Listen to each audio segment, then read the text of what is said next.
Once upon a time. Welcome to Australian Book Lovers,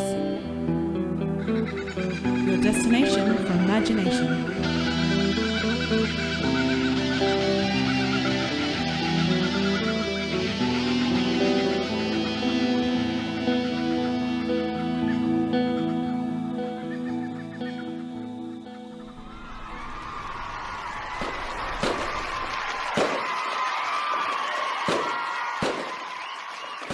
And welcome to the very special edition of the podcast, our podcast panel, or as you may come to discover, our podcast party. Hence those little extra sound effects at the start, which I just thought had to be there to celebrate the very first venture from our regular programming. But how much fun was that, Veronica?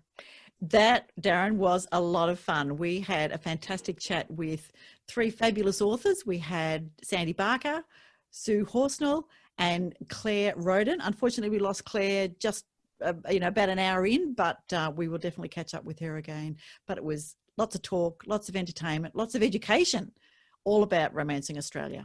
Absolutely. And, for anyone out there having listened that thinks, oh, is there anything I can learn from romance? It seems such a given, that it's all about love. I definitely recommend stay tuned and listen to this amazing panel, because there's some really interesting information, some fantastic advice when it comes to writing romance.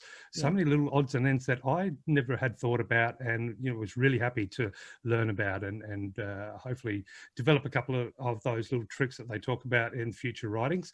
But I do also have to have a quick little apology due to some sort of technical issue. I call it gremlins. Right towards the end, unfortunately my audio dropped out, so I didn't get a chance to say goodbye to everyone live on air. And but I do want to say, before we begin the show, a huge thank you to Sue, Sandy and Claire for being so fantastic and being part of our very first special edition podcast, of which there will definitely be many to come. So if you are an author out there and have submitted your title on the Australian Book Lovers podcast, or are looking to do that, by all means, let us know if you'd be interested in being part of a panel and what sort of genre or areas of, when it comes to stories, that you'd like to be a part of.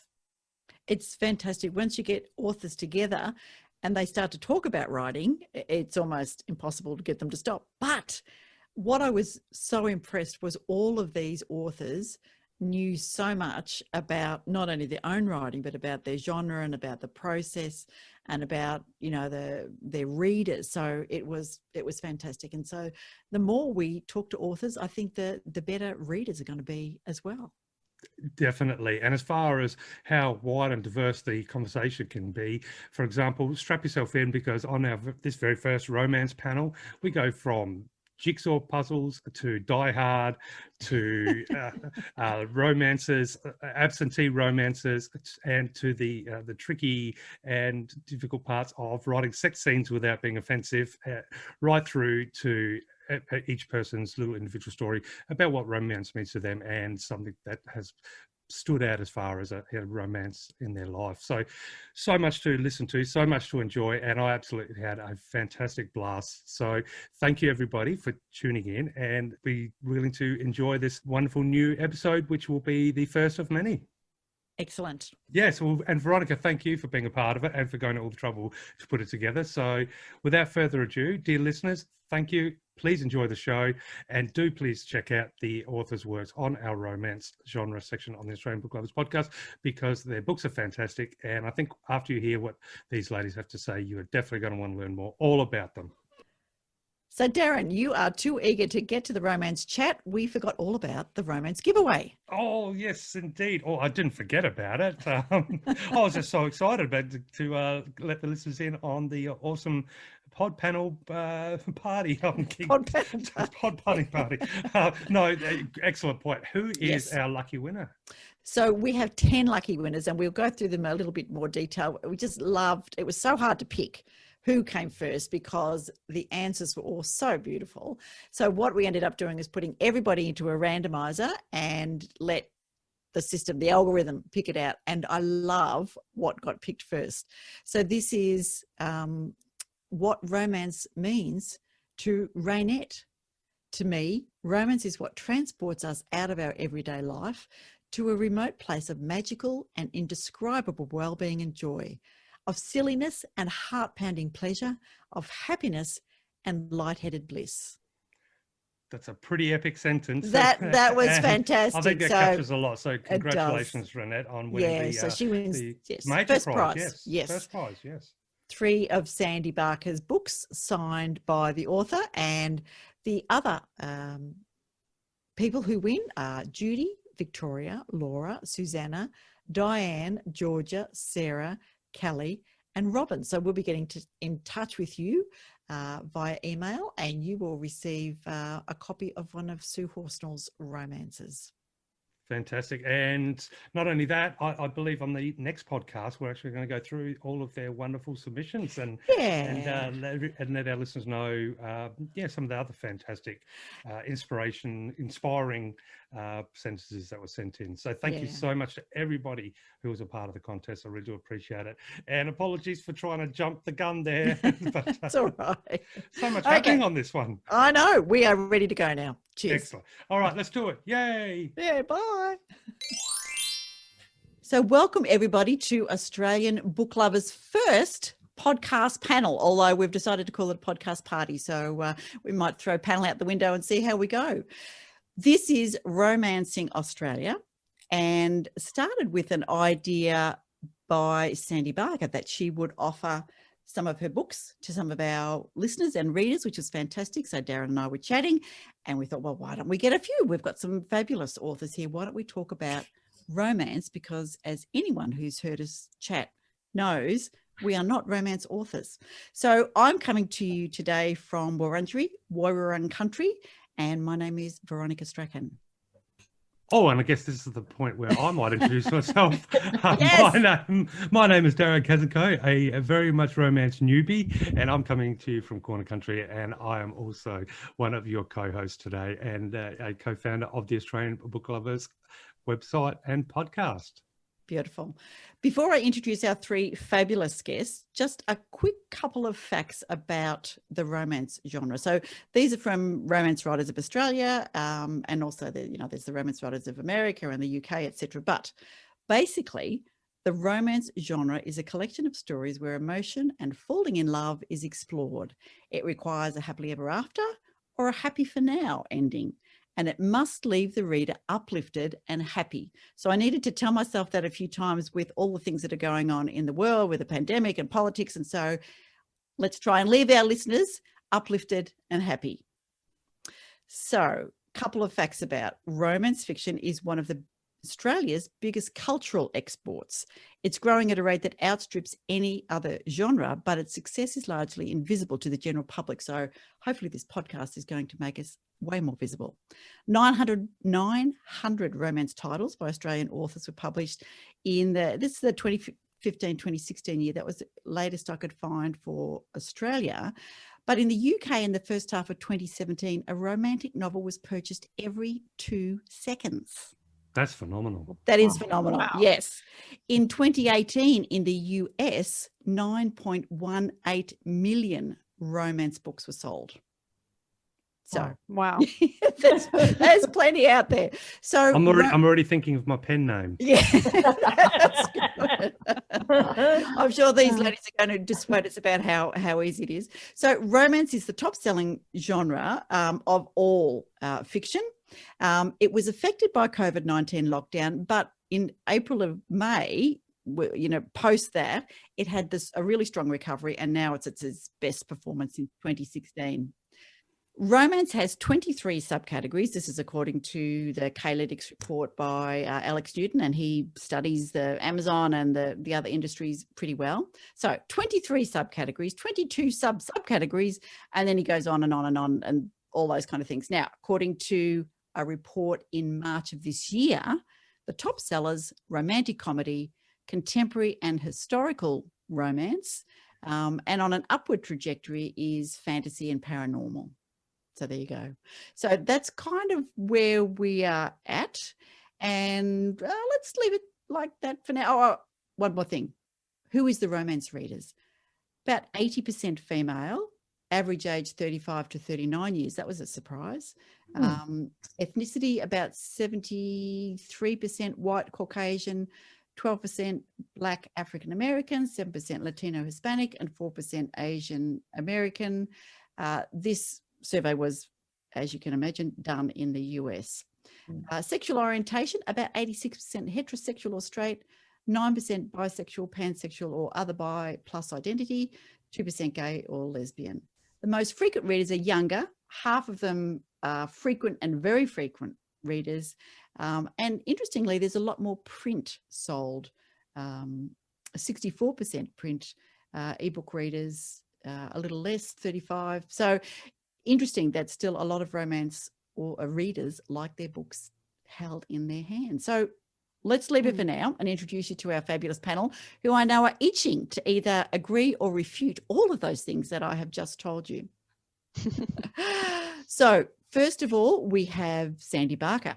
Sandy started her romance writing journey as a self-published author at the end of 2017 with a travel rom-com set in Greece and inspired by her true life love story. In 2018, while she was on sabbatical living and writing across the world, she wrote 2 more books in the same series. On her return to Australia, all 3 books and a standalone were picked up and published by HarperCollins UK. Her 5th book is out this year, a standalone set in the world of reality TV. And the next 2 books in the series will follow. She's currently co-authoring a sexy thriller that's set in Melbourne with Fiona Leach. Welcome, Sandy. Hi, everyone. I'm coming to you today from Wurundjeri country, and a pleasure to be here. And yes, I'm very excited about setting my next book in Melbourne, my current hometown. Which is just fantastic. I love reading about places that I know, and I've walked the streets. Yeah, for sure. Well, my co-author is a Brit who lives in Auckland, and we went back and forth for a good 15 minutes about where this book would be set, but she relented, and we're going with Melbourne. I'm so happy. Excellent, excellent. All right. Thank you so much for being here today, Sandy. Thank you. Our next guest is Sue Horsnell, or her author name is Susan Horsnell, but we're Sue today. Sue was born in Manly, New South Wales, and being married to an officer in the Australian Navy for 47 years, she has travelled extensively as well. Her books are set in both Sydney, a city where she grew up, as well as other capital cities throughout Australia. She also writes stories set in small outback towns where her and her husband have travelled to with their caravan. She was a nurse for 37 years, working theatre, ER, intensive care and aged care, and some of her experiences are written into her books. She also writes in several other genres, and a number of her books have been on the Amazon bestseller list. Welcome, Sue. Thank you for having me. It's good to be here from Waka. We have a crossover of Waka Waka and Woolly Woolly country. There you go. So you're on the border somewhere. Fantastic. We are, yes. Beautiful. All right. Excellent. And welcome aboard today. So cool to have you here. Thanks, Darren. Nice to be here. Oh, awesome. I'm a little bit quiet while Veronica does the introductions, but I've got lots of questions. Yeah, he has got lots of questions. Fear not. He'll get a shot. Sounds good. And our final panel guest is Clare Rhoden. Clare learned to read at age 3 and soon began writing her own stories. She lives in Melbourne with her husband and a super smart poodle cross dog. Now, this is something I'm very jealous about. Clare has a complete collection of Georgette Heyer's Regency romances, with several copies of her favourite titles, all of them battered from reading and rereading. Her novels are inspired by news items, legends and history, but mostly by dreams. And you can find Clare's books, blog posts and reviews at claireroden.com. And we'll tell people at the end, give everybody a chance to find out where these fabulous authors are found. Welcome, Clare. Thank you so much for having me. I'm Clare. I live in southeast of Melbourne, just on the edge of a division between the Wurundjeri country, and where I live is former lands of the Bunurong tribe of the Kulin Nation. So that's where I am, and it's a beautiful place to live. Thanks. Very good. See, now I'm going to get everybody mixed up. Thank you, Clare. Darren. Hi, Darren. Oh, no, that is really good. Now, let's begin with, we've done a little bit about the Australian and the romance genre, but tell me, and I'm going to start with you, Sandy.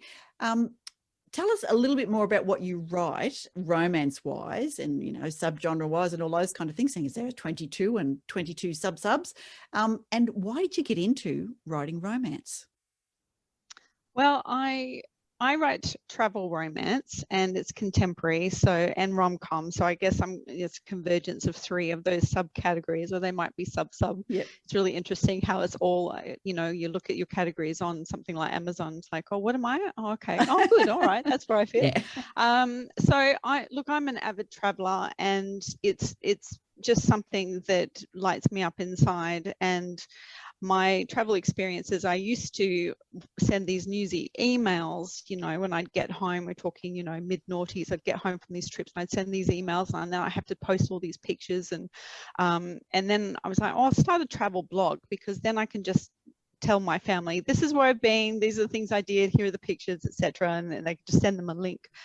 And so some of the stories, I was like, these are really, you know, these are kind of fun to share. And then How I Met My Partner is, it really is just a romantic comedy. Like, wasn't expecting the comedy part.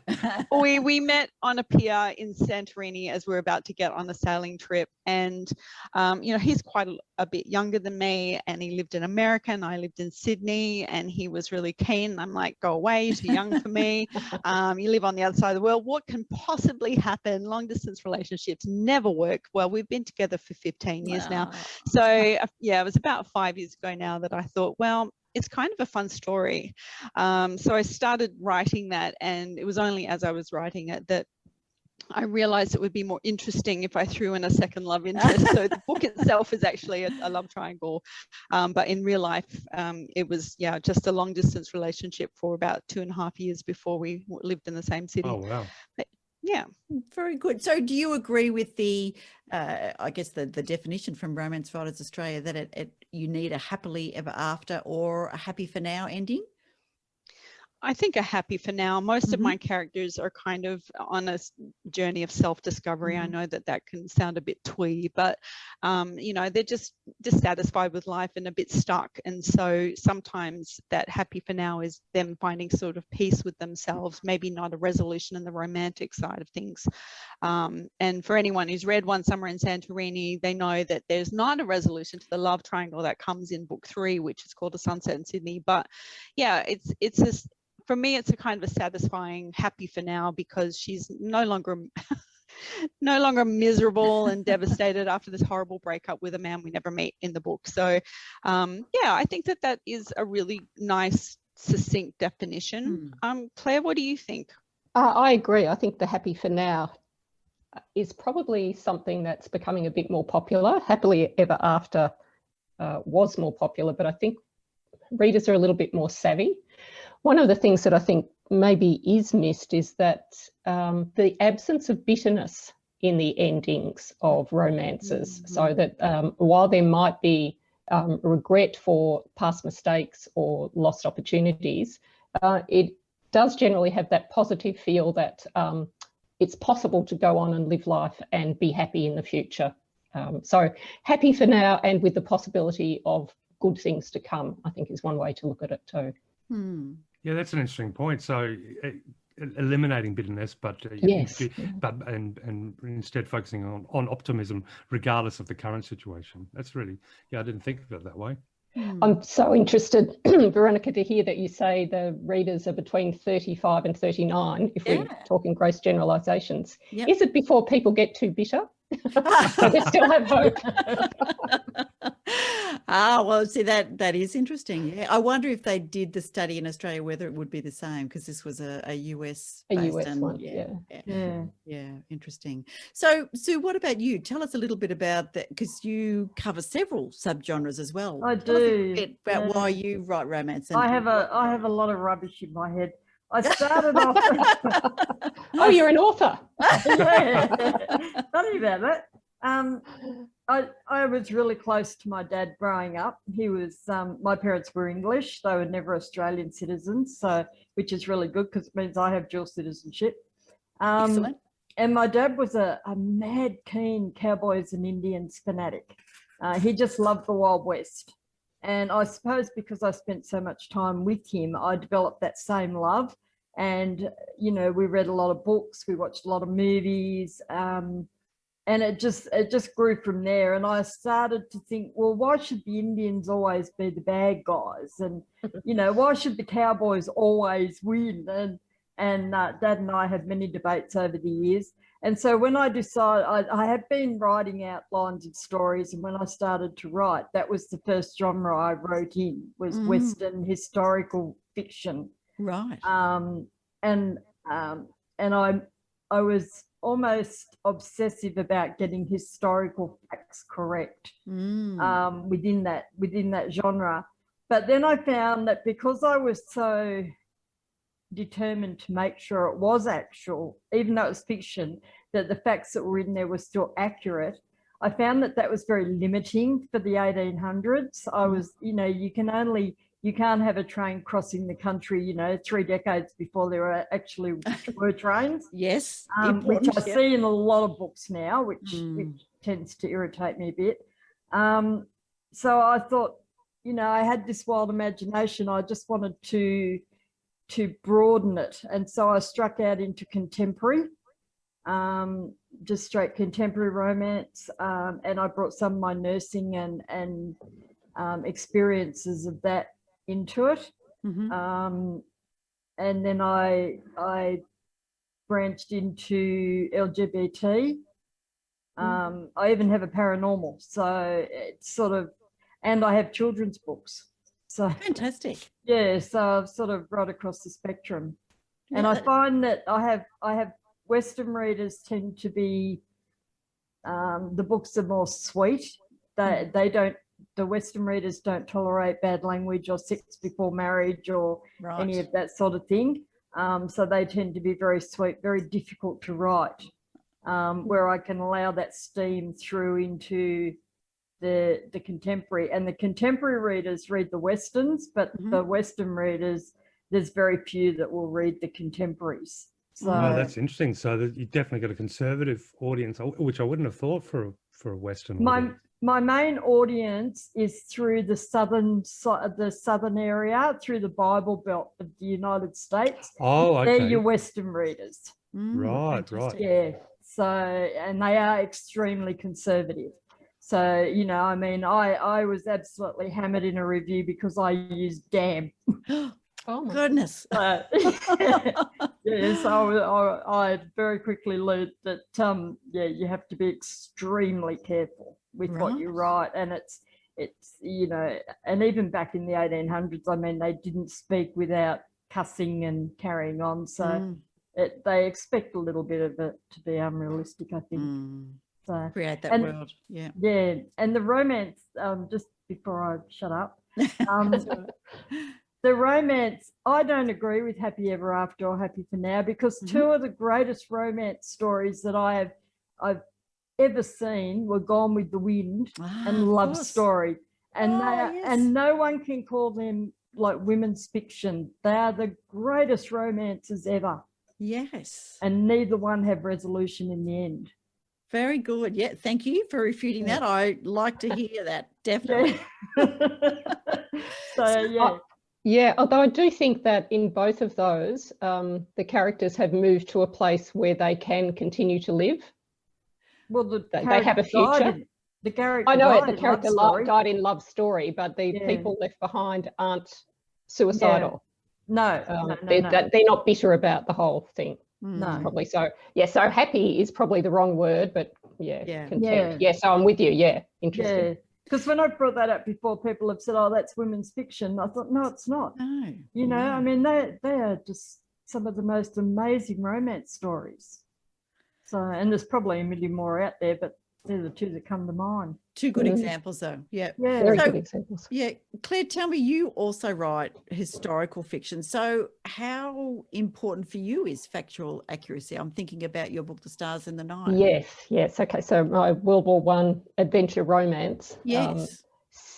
Starting in South Australia, Darren, back in our ancestral land. Yes, the truly romantic state. That's right, the truly romantic state. Absolutely, I'm right with you there. Don't encourage him. We've got the wineries, we've got the sunsets. Yeah. That's it. Beautiful. We've got the weather.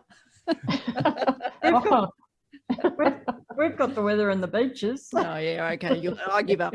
Go on, Claire. Tell us about. I will. So research and historical accuracy was particularly important in the start of that story because it was part of a PhD I was writing that looked at Australian novels about the First World War written around the time of the First World War. And although I had to make sure everything in my book was accurate about when electricity came, when you could switch on the light, where the trams ran to in Adelaide, and how far they stopped running to, and because they were no longer running to Port Adelaide in early this century, late last century as well.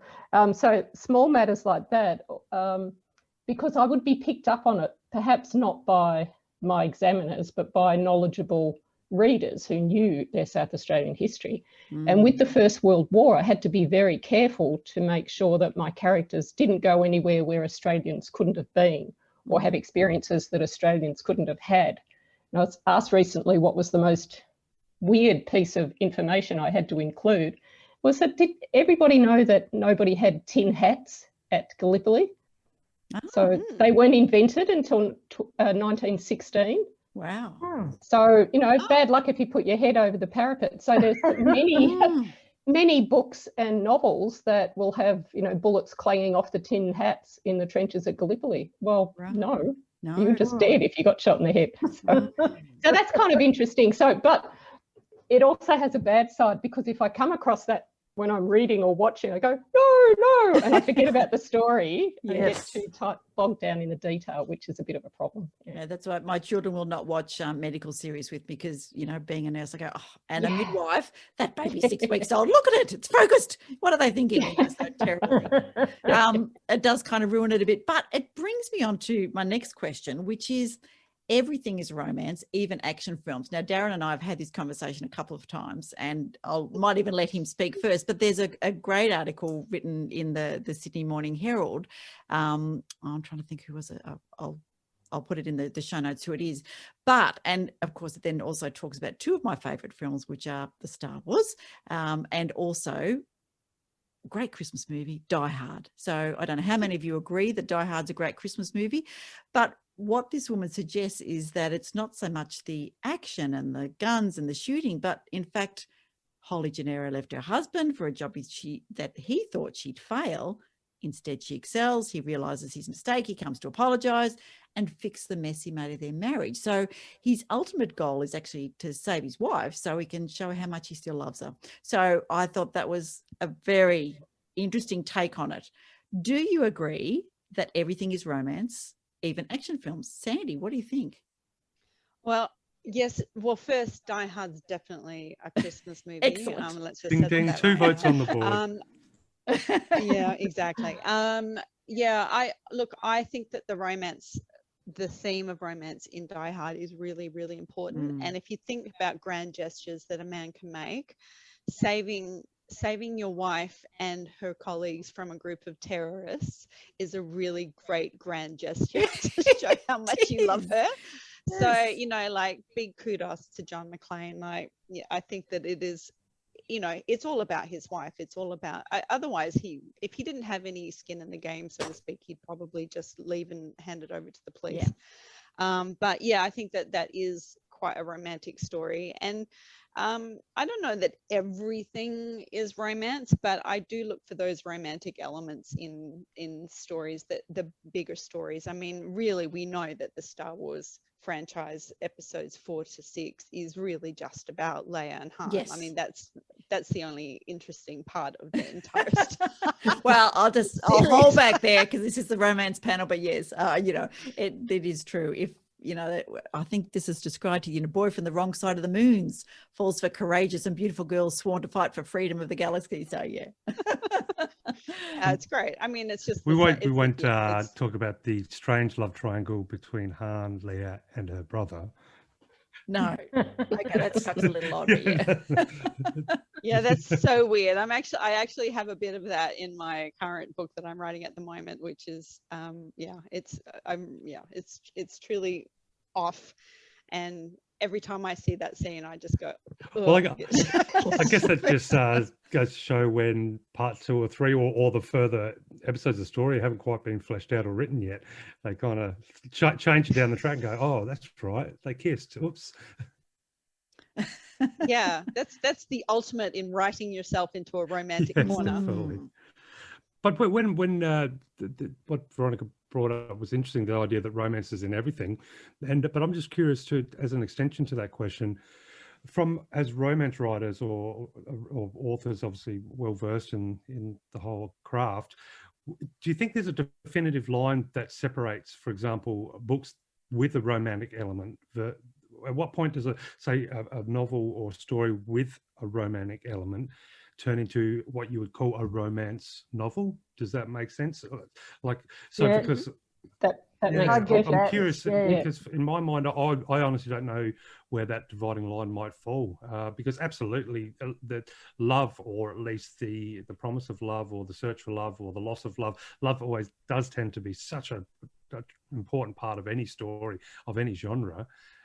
But you know, you can have romance adventures or adventures with romance, but does that count as romance? Or in the romance industry, is there a definitive sort of dividing line that you can say, yep, now you've officially created a romance book as opposed to a story with romance?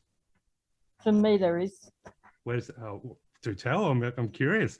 Yeah, please tell me, because it would help me with some of the reviews that I get of my what I'm now calling adventure romance.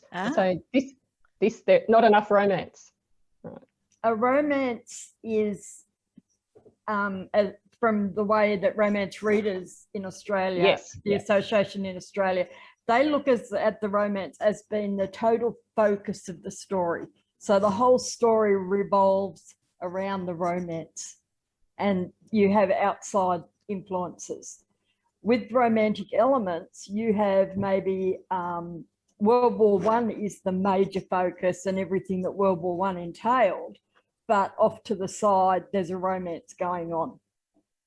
And that's what I've been told is the major difference between the two. So, you know, it has the romance itself has to be center stage, not a murder or an adventure or anything like that. It has to actually be the complete explanation of those two coming together and that romantic happening. Right. I'm just wondering how it fits in with the idea of if we've got characters who care about each other in the world, is the romance more important than the fate of the world? I think Veronica was talking about that last week. Everything for love depends on the stakes, I guess, is possibly where readers are. Perhaps they don't want a story where the world will end.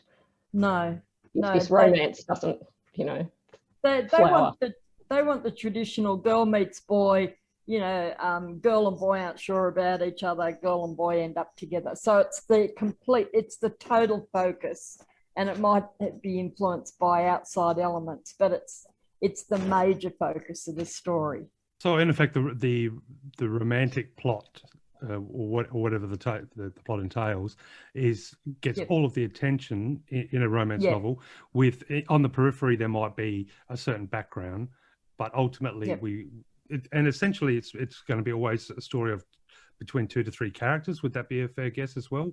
That's exactly how they see it. Okay. So, you know, it's not something with romance. It's actually, you know, just pure romance between 2 people with maybe the odd 1 or 2 coming in. But when you extend that cast out and you talk about outside influences and they become more the focus, then you lose that pure romance as far as the readers are concerned. I think I'd like to challenge that just a little. I think that, you know, that we've got some really great kind of definitions of what our overarching organizations, how they define it, maybe to an external audience or when we know submitting for awards and things. But, you know, I think well, I do agree actually, Sue, with what you're saying around this, the romantic plot that is the main plot. It's the main story. It's like what happens between these people, what is their relationship, and how will it play out. But you know, it can have so many different contexts, and that's why we get those 20 odd subgenres, which is, it can be set in the backdrop of outback Australia in the 1930s, or it can be set in the backdrop of, you know, the backdrop might be a war, or it might be a dystopic future, or it could be you know, contemporary romance set in the world of big business or what have you. So that as authors, what we can then bring to it is the context, and it's exploring that story that has those expectations, as you've said, Sue, around, well, readers want this, they want this exploration of the story, but we can play around with the context, and that brings in these fantastic, you know, you get the supporting characters, and you can get kind of little subplots and occurrences that happen that the roadblocks for these people coming together are all derived from that context. So I guess that in a way I agree with that kind of pure definition, but I think that it's not black and white. It's not like this is a romance, this is not a romance. And what we've seen is you know, going back to, is Die Hard a romance? Well, no, it's an action film. We know that it's an action film, but because is the romance at the core of that? He probably wouldn't be doing all of that stuff if he wasn't trying to get back together with his wife. So maybe you could argue, one way or the other. But the context is certainly interesting because it becomes this thriller, this adventure crime thriller. But yeah, it's really interesting how much we get to play and how much space we have and room we have to play in the genre as writers. Yeah, going to the Die Hard, it just occurred to me that if you had to do a tagline, although it's a movie, not a book, but a quick tagline, it would read, for example, saying John McClane loves killing people or killing terrorists. That doesn't sound good, but John McClane would do anything for love, or would do anything to repair love. That sounds a lot better. And of course, then therefore straight away that instantly signifies that love is really the core of that film, in the sense of it is the motivation for just about everything.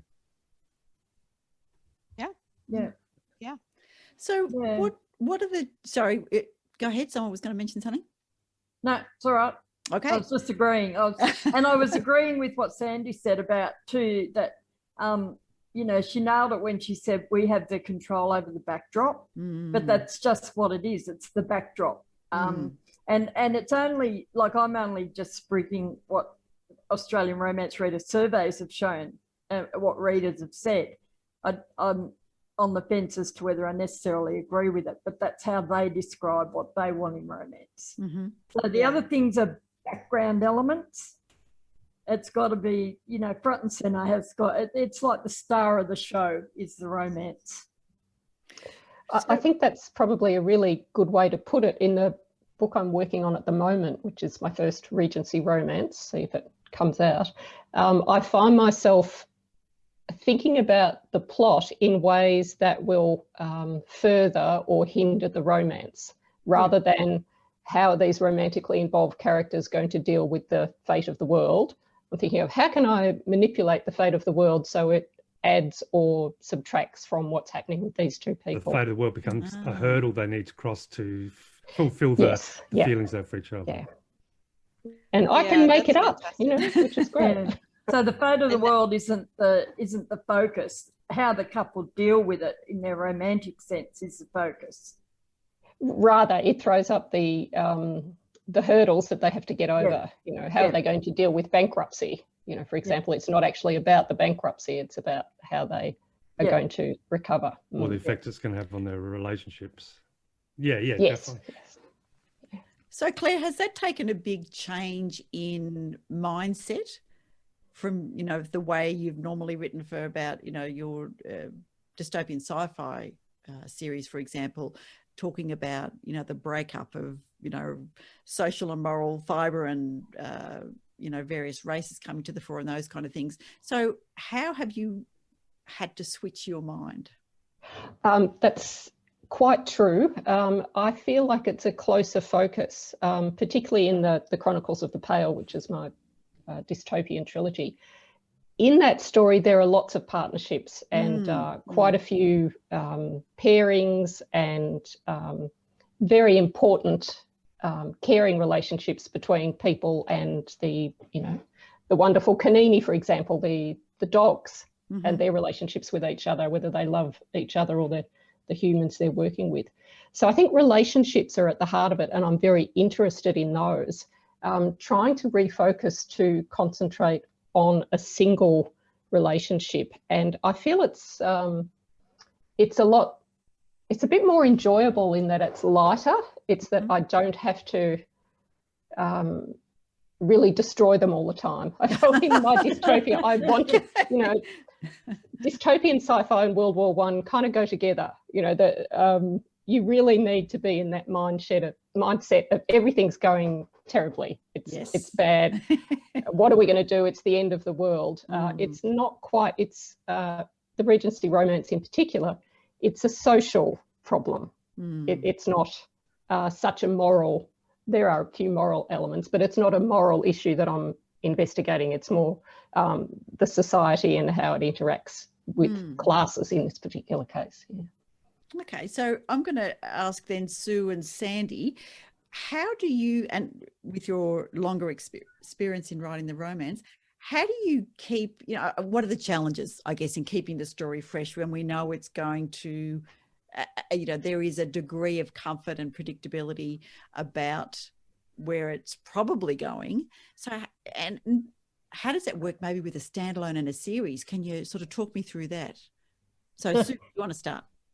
Yeah, it's hard.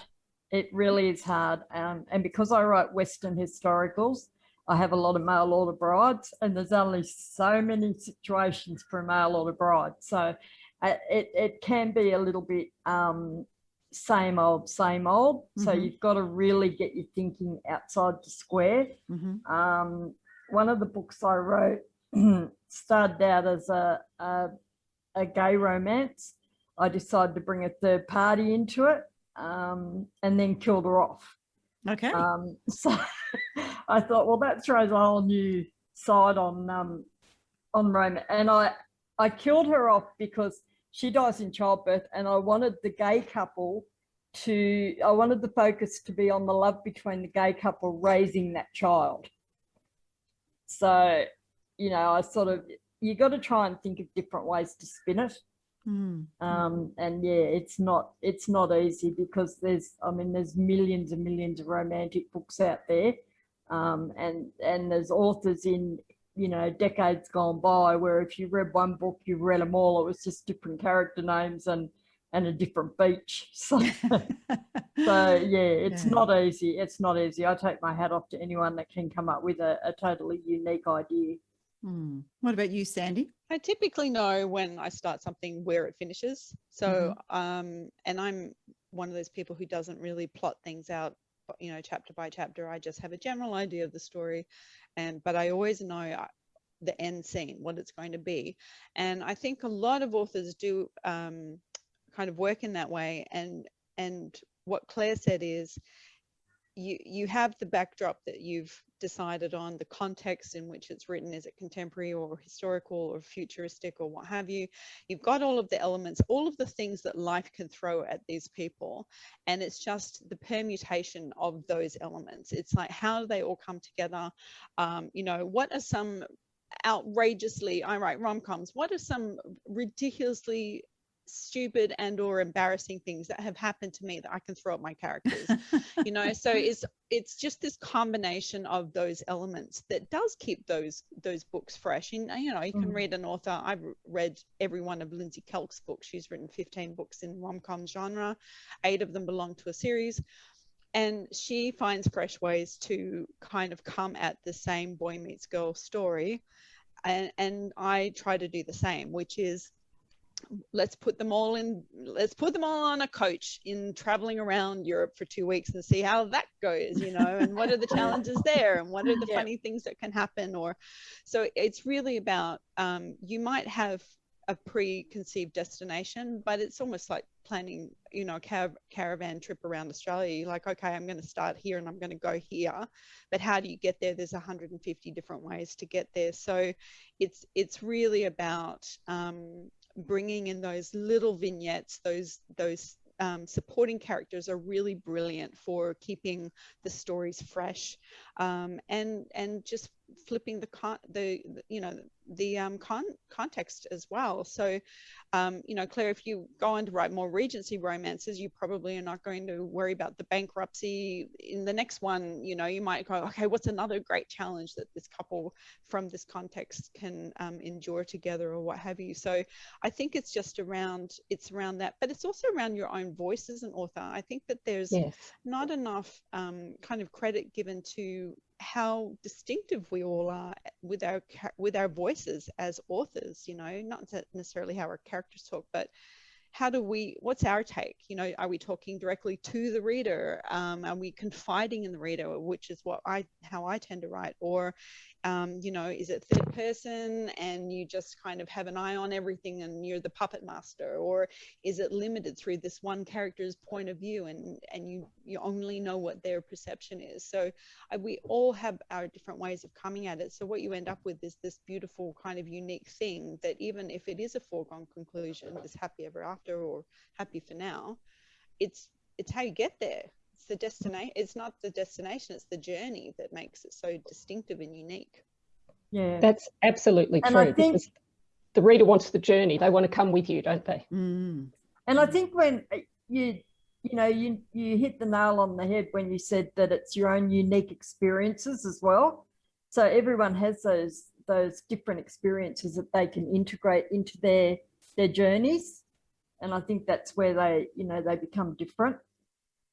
Yeah, and what's so interesting to me about the genre of romance is that most romance authors are in their 30s and older, and I'm in my 50s, and my first book was published the year I turned 50, and I'm you know, pretty young amongst a lot of my contemporaries, and it's because it's that old thing of the, you know, youth is wasted on the young, because we've got life experience. These things have happened to us. We've had our hearts broken, we've fallen in love, we've you know, gone through the tests of time, and you know, long relationships go up and down and all of that. We've been there for all of that. We've had that first flush of love, and you know, it's being able to draw on those experiences that makes the genre, even if we're writing characters who are in their 20s, 30s, quite a bit younger than us, we're coming from a position of experience that we can share that.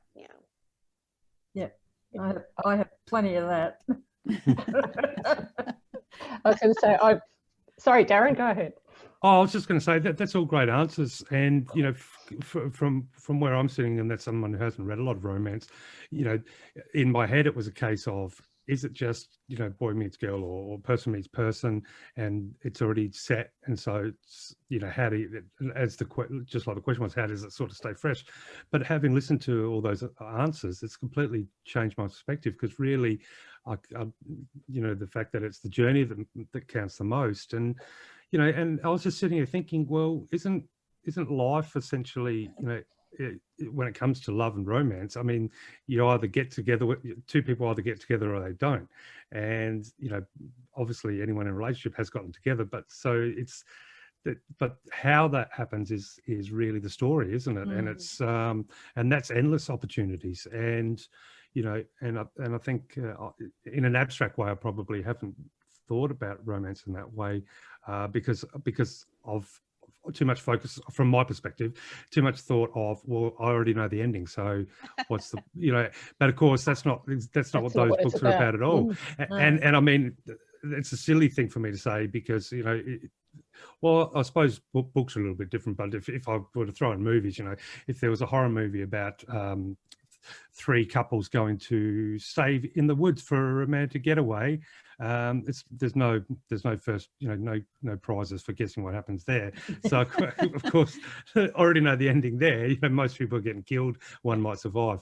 So, but no, so yeah, that's really interesting to to sort of illuminate that a little bit more, especially for me, that it's the journey that's obviously more important, and I can see that. I think that people, you know, I guess that's why they're so voracious readers and such a massive fan base, because if they enjoy a style and you know, someone enjoys that idea of getting, you know, feeling good at the end of the book, so that they know that that'll happen to most time, but how they get there is always like a box of chocolates, isn't it? You never know. So yeah, that's very interesting. I think it's true for other genres as well, because for example, the police procedural is a very big genre, and how does that stay fresh, and why do people continue reading it? Because they want to know how you get from the problem, from the crime, to the solution. You could go straight to the end and the butler did it, but that's not what it's about. It's about the journey. Yeah. Absolutely. But I'd like to jump in with a question based around some of the talk we've just had there in relation to about the journey and bringing the reader along for the ride. So I'm wondering, when it comes to romance writing and when you're thinking about your readers, do you think romance writing is an offer, I guess, of a wish fulfillment for readers, in the sense that they can embark or let themselves loose into romance that may be, or a tale that may be somewhat more idealistic than reality? Or do you think it's most romance, or because obviously there's a genre and all different types, so would you say in general romance is more of a reflection on what can be found out there in real life, like you said, utilizing some of your own history with romance and the funny things that have happened to you, the challenges, but is it like what readers expect, do you think, or is it just the reality that it could happen to them? It's escapism, that they want the falling in love, the drama, the funny incidents that they don't have in their own life. So I think a lot of it's just to escape into that love story. I've had since COVID hit, I've had a lot of feedback and reviews around the escapist nature of my stories, because they're travel fiction as well, so they've kind of got that double layer of escapism. But you know, to your point, Darren, there is something kind of cathartic as well about marinating in a tragedy, you know, a romantic tragedy, because a lot of good romance novels it gets really dark and real, you know, and it's, you know, it's not all happy sailing the whole time, because otherwise it would be boring to read. But there's something kind of like, oh, it's not just me who's gone through this, you know, like, oh, this character, and you can, you know, kind of, it's a catharsis of reading that. And then, as you said, knowing that at the end there's going to be this kind of uplifting, sort of at least optimistic, as Claire said, you know, the absence of bitterness. So I think the romance can be, I mean, I read a lot of it, and for me, it is escapism. But sometimes it's really cathartic. I will, you know, find myself crying over these scenes. I'm like, oh God, you know, and I feel for these characters, but it's a bit of a release, you know, as well. Particularly of this last year, we all need that kind of release. We've had Groundhog Day and over and over. I think when some of them have things that have happened to you, you know, to your readers, they think, I'm not alone. Yeah. You know, this has happened to somebody else and they've gotten out the other end of it. Yeah. As well. I think that's a really good point, is that although it is escapist in many ways, and as you know, I've read and reread my Georgette Hires many times till they're ragged shreds of books. Yeah. It is cathartic, and you can recognise parts of yourself in it. So it's also very affirming. You know, she's a very, you know, cranky kind of person, and she doesn't want any help, but she can work it out in the end. And sometimes you even see in the dialogue, actually, that's a good way to say, you know, this particularly difficult thing. So I think it has a sense of affirmation as well as escapism. So there's got to be some sort of mirroring back of, this is how real relationships might happen, or if only I'd said that. You can work that out in a story and have a play around with it, which you can't in real life. And positivity, when you see some of the characters that suffer the most evil situations, you know, and there's that positive outcome. So, you know, I think some readers that are really down in the doldrums, it would, you know, probably be nice for them to see, well, hey, there is a way out. Yeah, and I think that that's a fantastic thing about romance as a genre. As Veronica said at the beginning, it's the biggest selling genre, but there's such a breadth to it that readers, if you, whatever you need, you can probably get from a particular, you know, subgenre or a particular set of books or a particular author. If you're needing that catharsis, or if you're needing complete escape, and it just has to be, you know, my Christmas book is 3 best friends swap Christmases. They live in 3 different countries. Oh, and they all happen to meet a love interest. Now, I had resoundingly, most people really loved this book, right? So, which is because it's very light, very, you know, Hallmark movie, holiday romance kind of stuff, right? But some people, the criticism is so hilarious, like, they all go on holiday and they all meet someone. How unbelievable. I'm like, yeah, the whole book is unbelievable. Like, the whole book is designed to be unbelievable. You're supposed to make a mug of cocoa and read this book with your tongue firmly in your cheek. Like, I'm very self-aware as an author that that's what I wrote. Whereas my other books tend to go to darker places, you know, like the next book I've got coming out, one of the characters, his dad has a heart attack, and it's, you know, all hands on deck, and this terrible thing happens and the family rallies and stuff. But at the end of the day, you know, it's still a romance novel. So different readers will seek out what they need from romance. And if it's not the right thing, they'll put it down. You know, they're like, not for me. That's not for me. So I think that, you know, that's when you say, which part of fiction don't you understand? Yes, we get that in fantasy too. Like, that's just a stupid word. You made that up. Well, yeah, I did. Yes. What's fantasy? Oh, that could never happen. Well, No. All right. I've got to give you a little quote here. During World War II, Mills and Boon, the famous romance publisher, made a successful argument that they should maintain their paper rations because their books were good for morale for women working in the factories. So there you go. Yes. Yeah, definitely. But there's another little one that I think slides in after what you mentioned, Sandy. This is Dr. McAllister, who's done some work in researching the genre. Once you find what you like, you find the right subgenre for you, etc. Her favorite example of how big the romance genre is that there's a book called Amish Vampires in Space. And that's a romance. Okay, I would probably. Okay, you've got me interested. Darren's Googling it now. So there you go. But I mean, that's so unrealistic. Hey, come on, I was myself and 2 friends were arguing about the plot of Godzilla versus King Kong the other night. So yeah. Now, The Darren, plot, there's nothing about fiction, but I've got. But is that a romance? You know, Godzilla. This, you know, like Kong, are we going to see them come together in like the third installment? Yes. Well, I can't give away the plot. Enemies to lovers, is this what they're leaning on that trope? Well, let me perhaps now you're obligated to have a look because you just might find a surprise. I said don't encourage him with the horror. No, I do have a question that kind of moves into, you know, what we're just talking about, and I'd be really interested to hear from each of you, because I'm wondering that, you know, by writing romance, do you bring your own understanding of what love means to your writing? So do you just utilize what you've experienced and that becomes your not your template, but your chest of ideas and emotions? Or have you found that by writing romance, that's actually helped shift your concept of love in the real world? Like, has it introduced new understandings of what love is, and has that changed the way you experience love, you know, away from the writing and when back in the real world? Wow, we're getting deep now. Oh yeah, I love to. Yeah. Yes. Yeah. Let me just warn you that horror writers are existentialists, and so if you can get past the outside covers, at the core of all horror books that I've read, and I haven't read heaps, but I've read a few, they are really deeply into meaning of life. So, Oh, yeah. absolutely.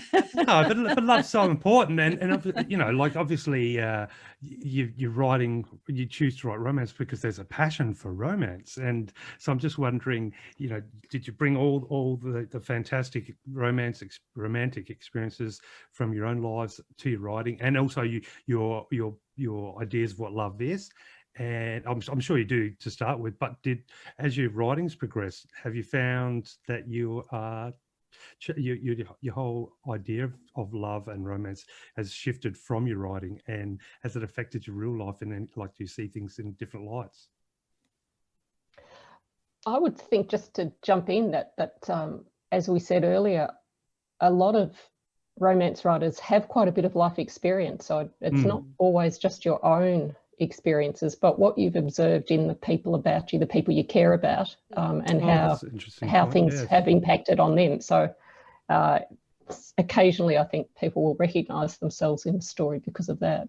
So I think life experience informs a lot of it. And for yourself, have you found your ideas of love and romance in the real world, have you found it shifted at all because of what you've written, or you've explored, or, you know, from what you've explored during the process of writing?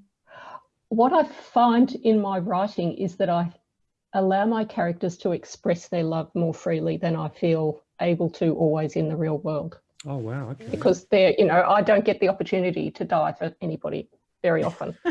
But, to take the extreme example. So it's a bit more of a exploration of just how far, how deep, how strong is that love, and how would it play out in an extreme situation. Interesting. I'm kind of curious to hear from Sue on this, because you said you've written the Mail Order Bride books, and I'm really interested how those characters see love.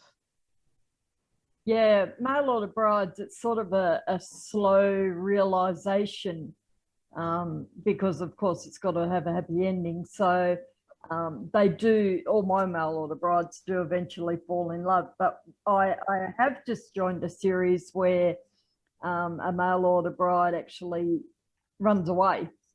So she's a runaway Mail Order Bride. So yeah, it's a bit different, but I use a lot of my own experiences. Being a nurse, you see a lot of people in different situations, often under stressful situations, and you can see the relationship between people that care for each other. We spent 3.5 years in Papua New Guinea, and I suppose the only real eye-opening thing for me about love was just how strong love could be. Was we had a national couple, young mid-20s national couple, and he passed away from tuberculosis, and her love for him was so strong, so different to anything I'd ever seen, that she was dead 3 weeks later, and she literally died from a broken heart. So yeah, being the age I am, and having traveled and actually lived in so many different places, that I see that love comes in many different ways, For sure. Yeah, I don't know that it's affected I mean, we've been married 47 years now, and I suppose our love has certainly grown and evolved, but I don't know that I could say it's been affected by my writing or what I've seen in other people. I think it's something that's unique to couples. Yeah, and I liked Claire's point around, as writers, I think, I mean, I'm super tuned into, I'm kind of observant, really observant of people around me, and I write contemporary. So honestly, I still shamelessly from pretty much everybody I know. So, but I I definitely have observed, you know, loves in my own family and growing up. You know, my parents have both been married 3 times, and so I've seen lots of relationships and been in relationships. So I think that I'm drawing from all of that, Darren, to answer that question. I think for me, whether my writing has impacted how I see romance hasn't. I don't know that that has changed so much, but it definitely has impacted how I see sense of self and self-awareness. My characters tend to be very unself-aware, and which means I have to be hyper self-aware on their behalf, because often they don't realize what everyone around them and even the reader realizes. So it's their self-actualization that kind of brings the story to come to an end. So for me, that has been kind of the biggest aha or eye-opener as an author, is just like, oh, okay, yeah. And that makes me more self-aware in my day-to-day life. And perhaps that impacts my relationship. I maybe need to ask my partner that question. Just see if he feels more loved every time one of your new books come out. But I think that, you know, that whole thing of what Sue's saying about just, you know, different people expressing and, you know, just the variety of what love can be. I challenge myself as an author to truly dive in there, and the book I'm writing at the moment is this particularly unlikable character who love to her is something that's very selfish, and it's not how I think of love, but this is, you know, seeing the world through her lens. I'm like, it's really, really interesting writing somebody who sees love that way. It's what she's getting back from it, not what she's giving to it. So yeah, that's been quite fascinating to observe kind of as an author. Now, I know Veronica has a question, so I apologize, Veronica. I wanted to jump in with one more question that's Go for it. been prompted. And of course, for everyone on the panel. Can you, so now that you've written a little bit in romance and obviously had, you know, lots of romantic adventures in your own lives, do you think, is there, can you have romance without love? Can you have love without romance? Or is romance coupled with love, even if it may not? So, you know, is romance always a feature of love over an extended period of time? Because love can get stronger, but does that mean the romance is still there? You know, or can you have romance without love? I guess the question then is romance something that is fleeting and hence the magic of it, or is it something that is sustaining? Wow, Sue, do you want to jump in there? You've been Thanks, married Sandy. for 47 years. Yeah, thanks, Sandy. I think romance, I honestly believe there's more romance in the beginning of a relationship. You know, the old-fashioned wooing the person.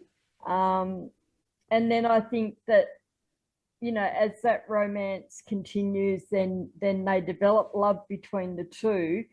And the struggle for a lot of couples is to keep that romance in their relationship.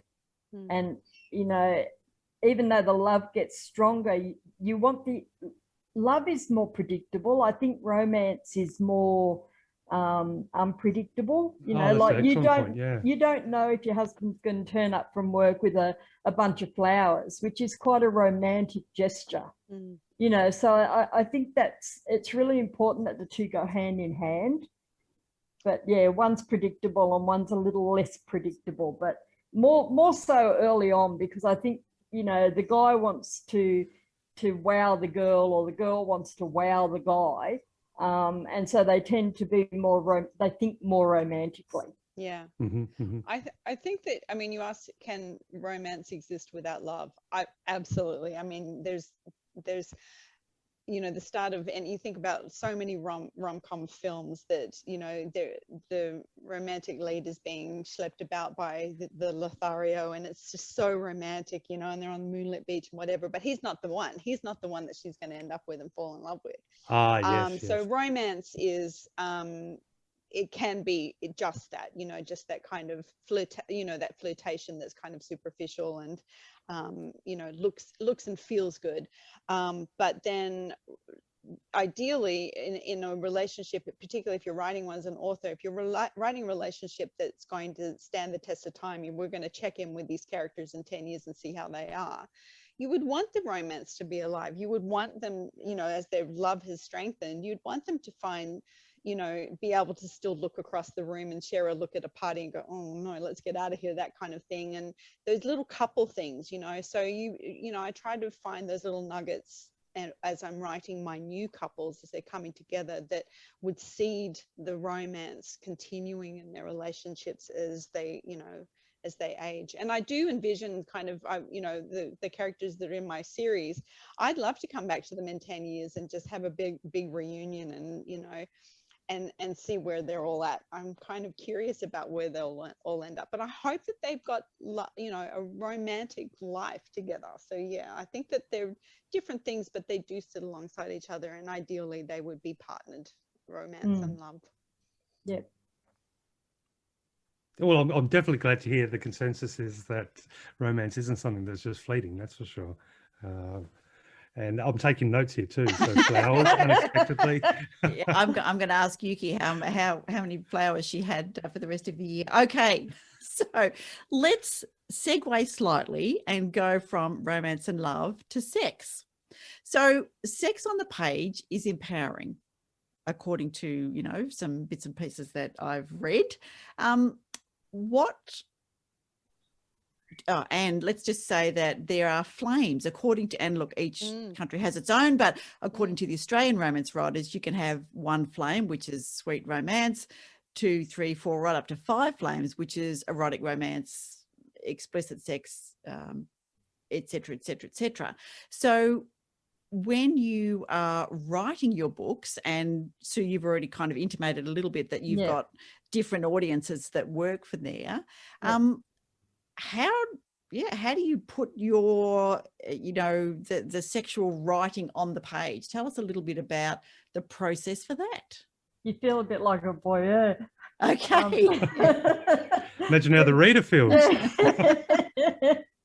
Yeah, I think that the sex content, like this discussion comes up quite often, the difference between erotica and erotic romance. The difference is that with erotica, it's very focused and it's very, it revolves around sex. Erotic romance, there is actually a storyline, and it has a lot of sexual scenes as well that are integral to the story. I think the most important thing with any sex scene is it has to have its place in the story. You can't write it just for the sake of writing it. Not for me anyway. You know, and there's got to be that romantic element, you know, that it happens after a romantic dinner or a romantic drive, or, you know, they're walking along the beach at night and it's just a spontaneous thing. So it's not, you know, planned out all the time. Yeah, so, and I mean, I take your point when you were talking about your sweet romances. So I've written 2, I call them fade to black. My fade to black romances, where there's no sex that happens on the page, just kissing, and then, you know, and then they wake up the next morning kind of thing. So I've written a couple of those, and my holiday romance books tend to have probably 3.5 flames. But I 3.5. Yeah, 3.5, maybe 4.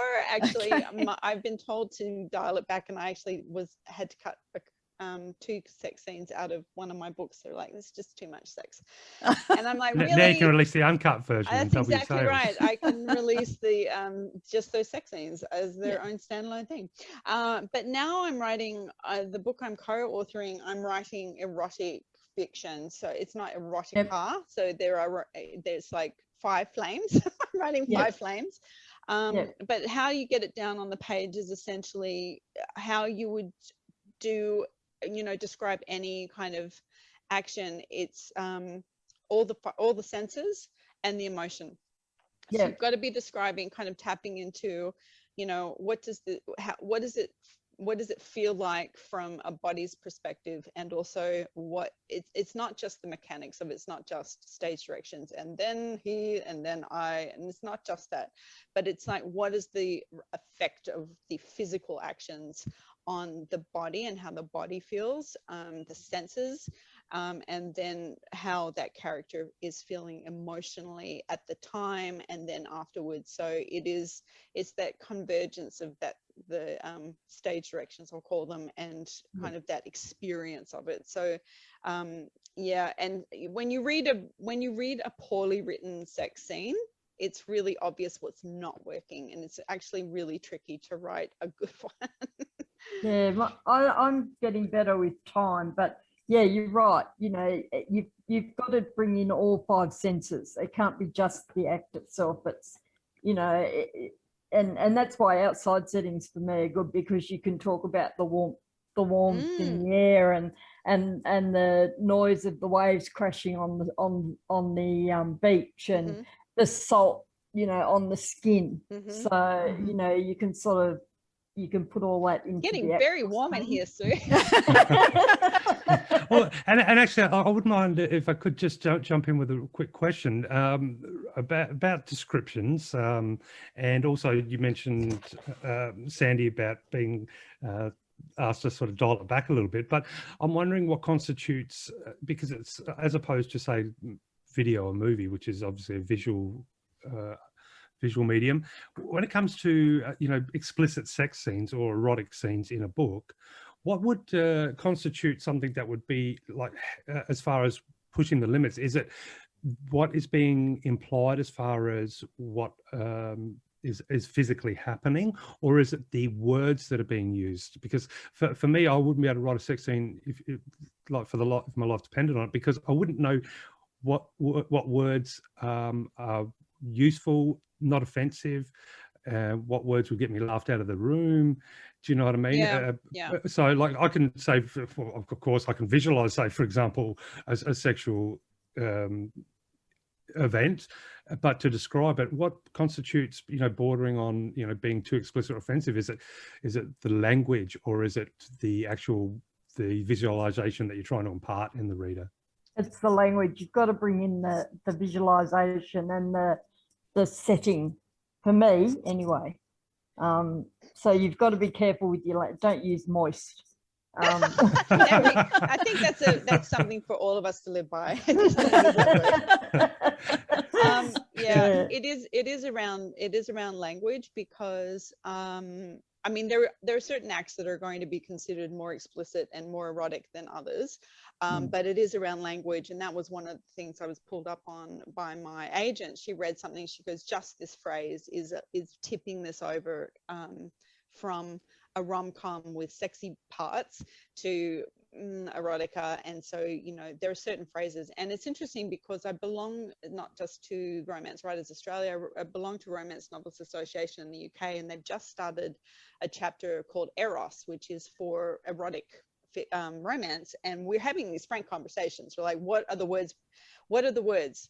What are the ones that you think are a no-go? What are the words, you know, how do you refer to body parts? What are the ones you use? What's, you know, and it's really interesting to have these frank discussions with other authors of what's enough, what's too much, what pushes it over from a four flames to a 5 flames, you know?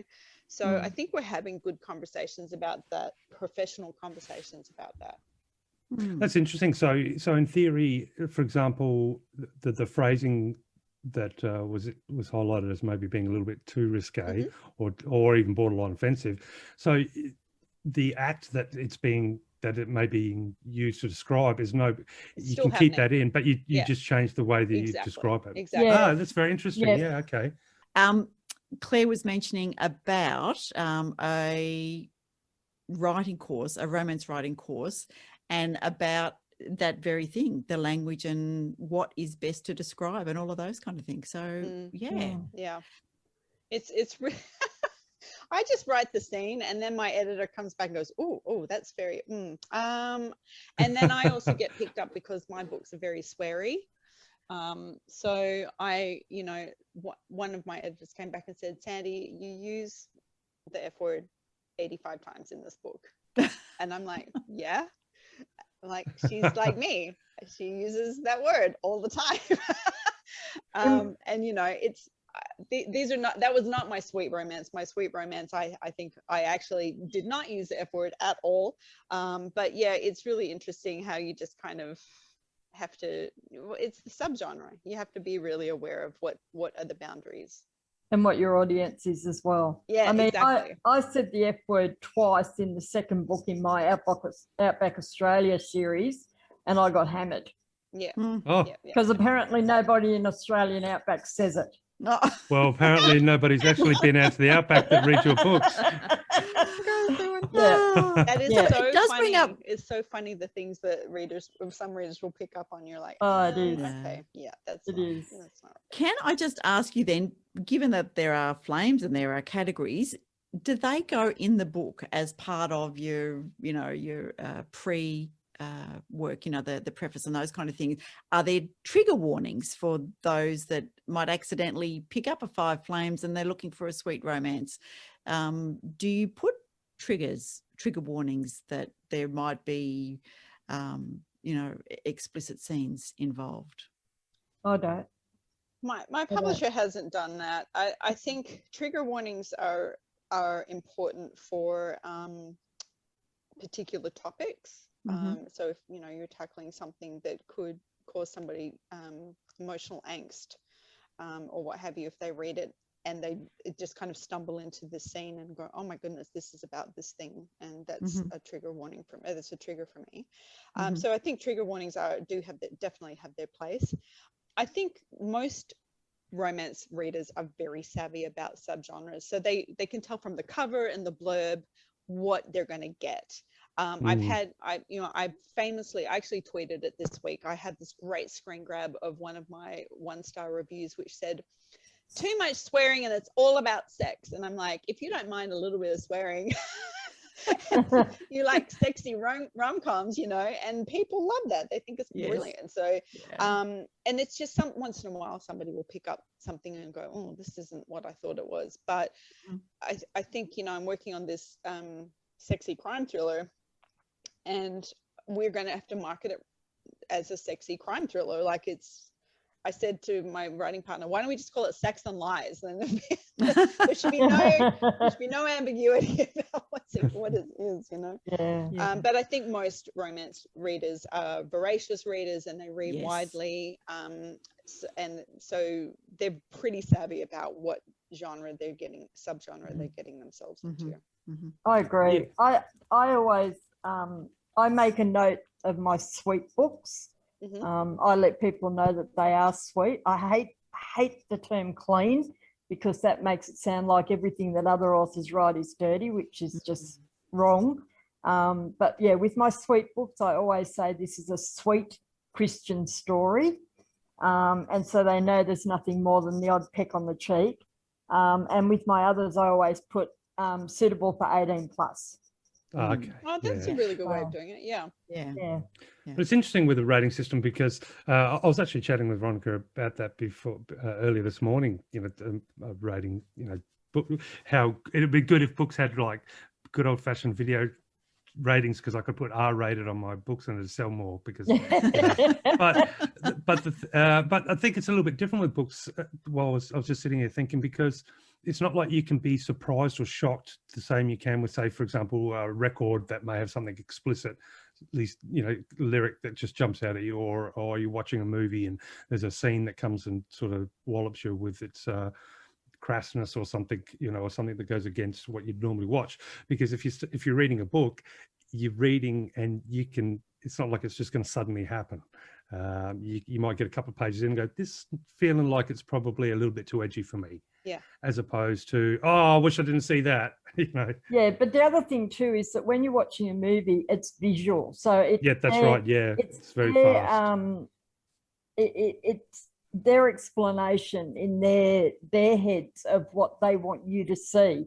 But when you write a book, everyone has a different interpretation. Oh yeah, that's really interesting. So point. You know, I think when the visual key isn't there, like it isn't with a book, then it's very much open to interpretation, which is one of the reasons why I don't pay a lot of attention to reviews, because reviews are on a reader's own personal interpretation of that book, and how I read it may be totally different to how somebody else reads it. So, you know, I think you have to be very careful not to judge a book on reviews alone. Oh no, you can never judge a book on reviews. No. But that's where I think the difference is with movies and books. So, you know, books, I think you can get away with a little bit more because it's more open to that personal interpretation. And there's less opportunity to be caught out or caught by surprise, because it's not a fast moving medium. Yeah. So I've got still a couple of really cool questions, but Veronica, I know, have you got anything you'd like to ask before I keep rambling on? Yeah, ramble on a bit more. Go ahead. Okay. Well, we're talking, so it's getting a little bit heavy, but I wanted to ask both of you if you could maybe, you know, if with your permission, maybe let me know what you consider one of the most romantic moments of your life, and whether it's appeared in any shape, form, or hint in any of your books. Oh, I thought you'd both go, oh, there's so many, I don't know where to start. I'll give you one as well at the end of mine, of course. Well, I actually have not put this in a book, but I think I should actually. So my partner's Ben, and we were staying at this log cabin somewhere in the Olympic Peninsula in Washington State, and long weekend. And, you know, it was a nice boozy night where we drank a bottle of wine, and we did this jigsaw puzzle that was at the place. It was a Star Trek jigsaw puzzle. Excellent. And it was missing pieces. It was missing about a quarter of the puzzle. So we got as far as we could get and took a photo of it. And I was like, okay, anyway, we got, you know, carry on our trip and what have you. And then months later, I got home from work on Valentine's Day, and there is the Star Trek puzzle on the table. And he had bought it online, found this old Star Trek puzzle online, and secretly put it together to the same level that we had completed it. And then we finished the puzzle together. Oh, that's pretty cool. So thoughtful. That is just lovely. Like months in the planning. Yeah. Anyway, I just thought that was a really fun thing. I was like, gee, that's a really romantic gesture. Like so much energy and time and thought. Yes. Beautiful. What about you, Sue? Oh God, there's so many of them. My hubby's quite considerate like that, actually. But I think for me, our most romantic moments were when he'd been away at sea for months, and that first time he stepped down off the ship, you know, and you're suddenly in each other's arms. So that's a bit of a story type thing that you could put in a book. Definitely. Have you done that? Have you sitting here gagging? No, not at all. Have you had those sorts of reunions in your books? No, I haven't. But for me, that's always been a really romantic time. You know, that coming down the gangway and stepping out onto the wharf. Very good. Yeah. Well, that deserves its own book, Sue. It does. It does. Yeah. Well, I'm just, Fancy, it's funny you should say that, Sue, because I'm about to discover that part of romance myself, because my wife's been gone nearly 8 months overseas, and she's coming back. So, but if I had to write it, it wouldn't be the running down the gate at the airport and pick it up, because instead it's going to be me pick it up from quarantine hotel after 14 days. Make sure you have a jigsaw puzzle ready. It's still a really incredible feeling. Yeah. Oh no, it's going to be insane. Yeah. Yeah, when you've spent time apart like that. So that's a long time, Darren. I think when Ben and I were living long distance for 2.5 years, the longest we were apart was 5 months, and that was long enough. Oh really? Yeah. Well, No, that's been tricky, definitely. you know, in the first, how old was our son? Our eldest son was 5, and we'd been married 6.5 years, and he'd been home 71 days. What? That is tough. That is tough. That's really tough, Sue. Yeah. Yeah. Definitely. It's got kind of like you're getting a mail order husband every now and then. It is. It Only the is. same one every time. Yeah. Yeah, we got married on the Saturday and he went away for a month on the Monday. Far out. So yeah. So it all worked out. And then when he did actually come home, when he posted off the ship, we were posted to Papua New Guinea for 3.5 years. So it was nice. We had every day together. Oh, So yeah, it was really lovely. Very good. Yeah. Well, I have to tell you a story now. Yeah, and Sue might appreciate this, being an ex-nurse, so I did a lot of shift work. We changed roles when my second daughter was 2, so I spent most of the time working, and Ian was the house husband. Very different in that day. Yep. It was our anniversary, which of course I'd forgotten. I am absolutely hopeless at the romance side. I got out to the car at 6:30 to go on an early shift, and there is a present on the seat. There is a rose that he left, and when I turn on the engine, he's got one of my favorite slushy songs on the radio. Oh, so that's really sweet. See, So it's how sometimes- sweet was that? It's those little things, those little thoughtful things. That's sometimes the most romantic thing, you know. Yeah, no, It doesn't always have to be a grand gesture. It can be something that just requires a lot of forethought and just, you know, knowing you. What's going to make you smile? What's going to make your heart sing? That's exactly right. Yeah, having enough chocolate at night also works for me, but you know. Yes, always. So Darren has a great question that I can't wait to hear your pitch. Go, Darren. Ah, yes, most definitely. So I guess my challenge to both of you is now, most likely we've got a lot of romance listeners, but there's probably going to be a lot of people out there that aren't necessarily, romance avid readers, and maybe thinking about dipping their toes, maybe not sure at all. But I'm wondering if you're tasked with convincing somebody who doesn't normally read romance to read romance, how would you weave that magic on our audience or potential readers out there? I talked to them about reading my very first Western series I ever wrote. It's not a sweet Western. It's got the knock 'em down, shoot 'em, the grisly outlaws and the horrible deaths and murders. And then throughout that, it's got the romance as front and center. But it's got the typical Wild West, saloon brawls and all the rest of it in it. So they're still getting all the action, but they're also getting the romance as well. Excellent. So if Western fans will love it, and they can expect more than a slight peck on the hand. Yeah. Yeah. So and what would you say to same question? So I call myself a hopeful romantic because I'm a little bit hopeless, hopelessly romantic, but I'm hopeful as well. And I say that I write the heart. So I write what breaks it, what mends it, what makes it sing.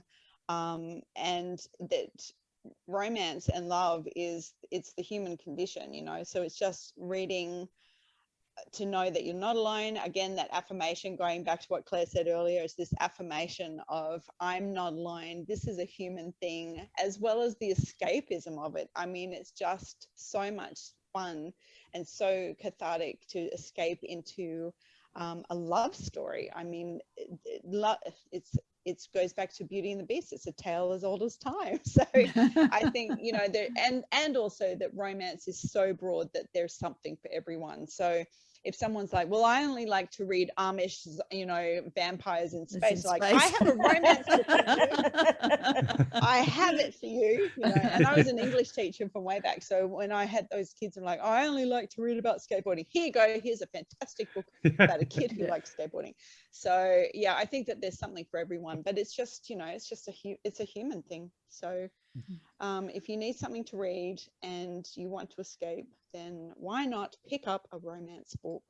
We've got one just for you. Yeah. And I think that's a really cool point too, that there is such such a huge variety when it comes to romance. And I think, you know, for a lot of people, myself included, not that just by, you know, on the same with, say, pop music or classical music, or not classical music, but, you know, anything that's not my close sort of wheelhouse of what I enjoy. I like heavy metal. I'm not going to listen to very much, you know, blues, for example.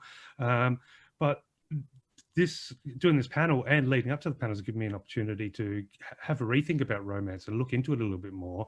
And it's been really illuminating that of how much content there is, how many what such a big variety of different styles there. And like I said, no matter what type of romance you're after, it'll be there. And I think that's pretty good. And it really is the human condition. So probably the most important part or important element to life itself, really, at some point, is love and the coming together. So yeah, it's definitely opened my eyes to. The good thing about romance too is that you've got so much choice. You know, if you're a thriller fan, then you could be introduced to romance via a thriller.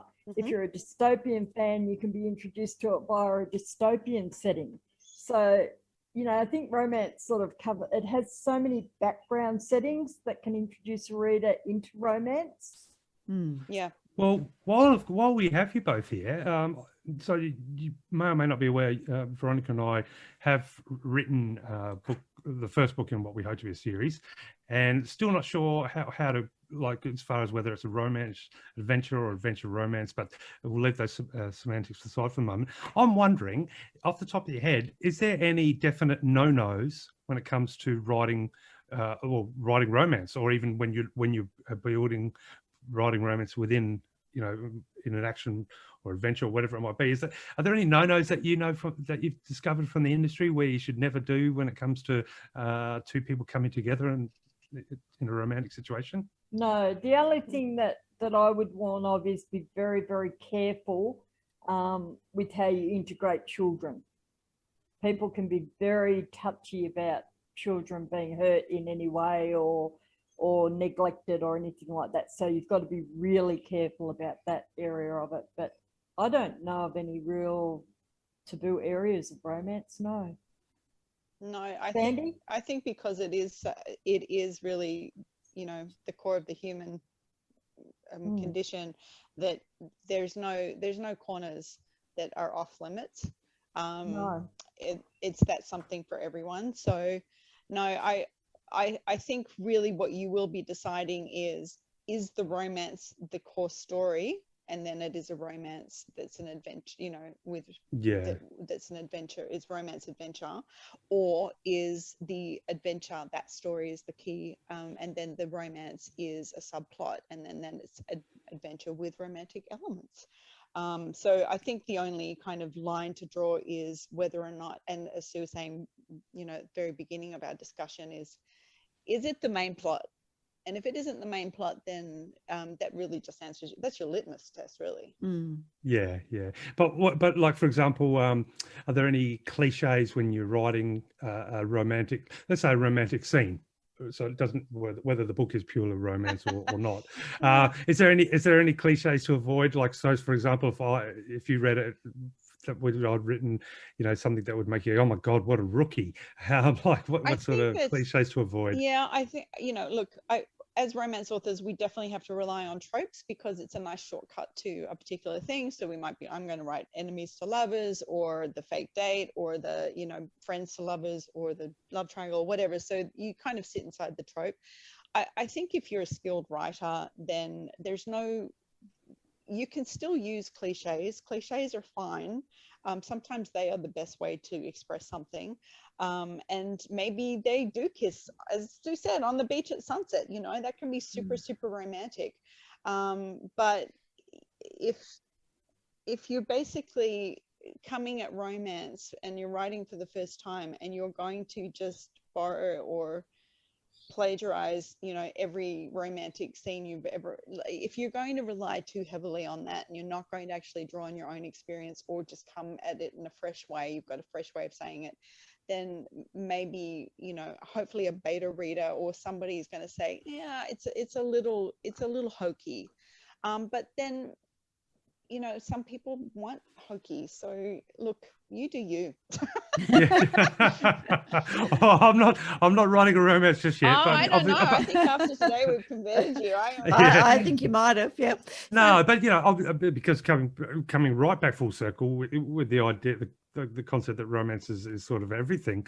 Obviously there's romantic elements in all of my stories, Yeah. and I don't find it difficult at all, because exactly like you said, Sandy, I just draw on my own experiences and other relationships I've seen. But yeah, I was just curious as to whether there were cliches or those sorts of Sure. booby traps you got to stop, not walk around. I don't know. I mean, I don't think that I'm not aware of a list that's anywhere, Sue, that we've. No. So there's no romance writers list, don't secrets. use these terms or these phrases. Well, you're just telling us that because we're not in the game. Yes, But I but we're think- going for free advice, so that's a bit tricky. Can I I ask? think even cliches, it's how, in the end, it's how you write those cliches Yeah. to make them a little bit different. Yeah. So yeah, like Sandy said, there's not really a list of what you have to avoid. Not that I'm aware of anyway. No. If there is, they haven't shared it with me yet. So. No, me either.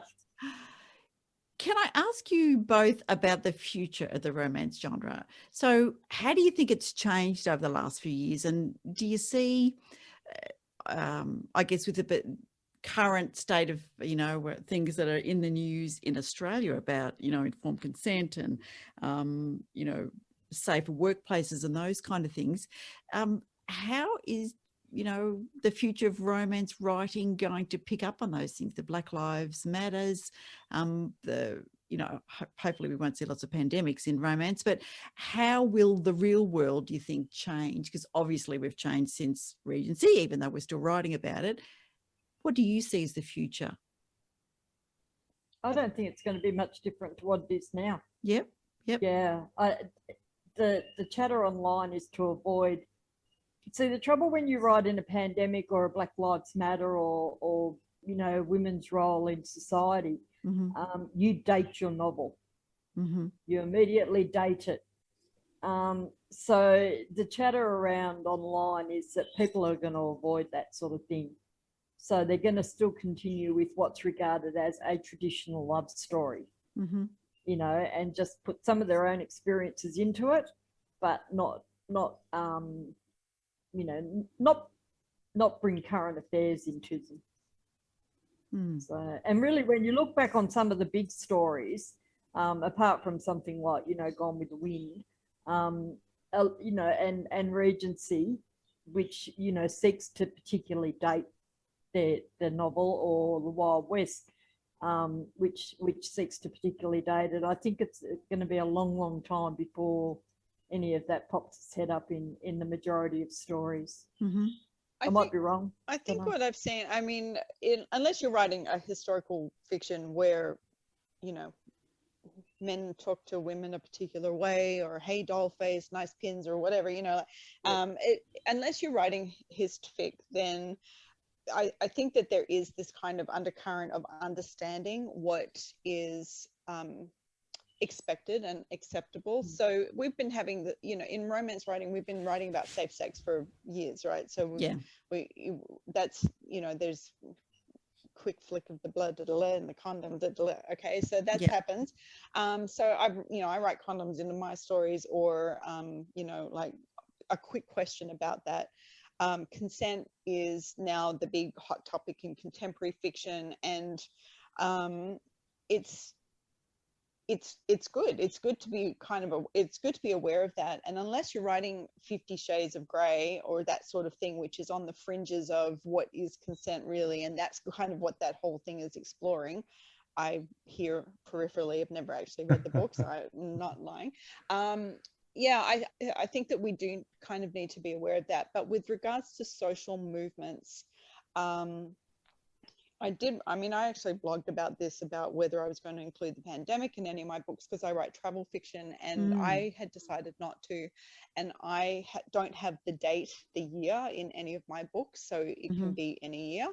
They're pretty contemporary, and I hope that I haven't dated any of the books from what's happened. So most of the people I know who write travel fiction, we're just continuing as though everyone can travel freely, and we're not, you know, it's already we live in a post-Brexit world, you know, so now there has to be one line of, oh, I had to get my work visa or whatever. So you'll find those tiny little details peppered in.